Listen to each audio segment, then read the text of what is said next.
Taking a Versant English test? Your first step isn't practice, it's identification. Here's why that one step is so important.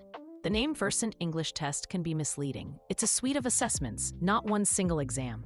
This is critical because Pearson is retiring the legacy English speaking test and replacing it with the new English speaking and listening test. They sound similar and are both about 17 minutes long, but they don't have the same tasks or score profiles. Using a practice pack for the retiring test won't prepare you for the current one.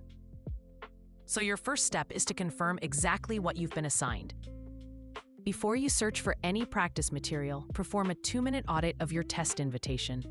Open the email or instructions from the test administrator and find the exact product name. Look for labels like English Speaking and Listening, English Placement, or Professional English. If you're assigned the Professional English test, you also need to find your level, Level 1 or Level 2. Also note the required score and the permitted device. If this information is missing or unclear, ask the administrator for clarification before you do anything else. The Versant suite includes several distinct products with different lengths and rules. For example, the new Speaking and Listening test has 40 items, while the Placement test has 81. Device requirements also vary.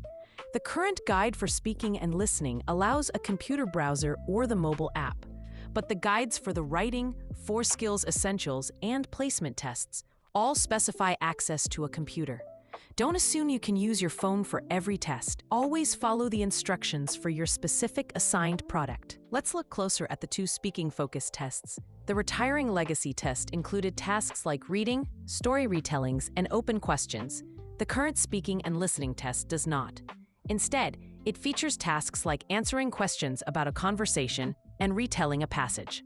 While both tests include a repeat task, the overall blueprints are not interchangeable. You cannot prepare for the new test's conversation and passage comprehension tasks by drilling the old test's story retelling and open question prompts. The skills are different.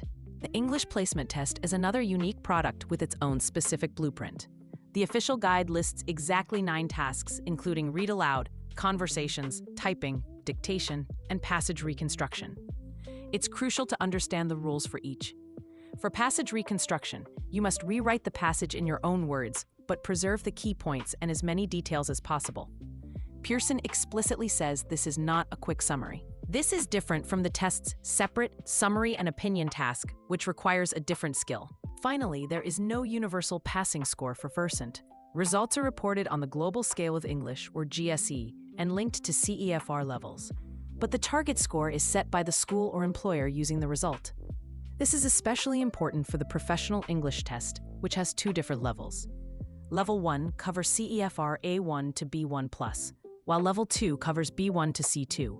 The item types are the same, but the difficulty is different. You must confirm your assigned level and target score. Your best next step is to read your invitation right now. If it's unclear, ask the administrator for the exact product name and level. Once you know, download the correct official guide from Pearson's website. Use official demos and practice materials that exactly match your test. For extra skill practice, Open Exam Prep's resources can help with overlapping tasks, but always let your official guide be your primary blueprint.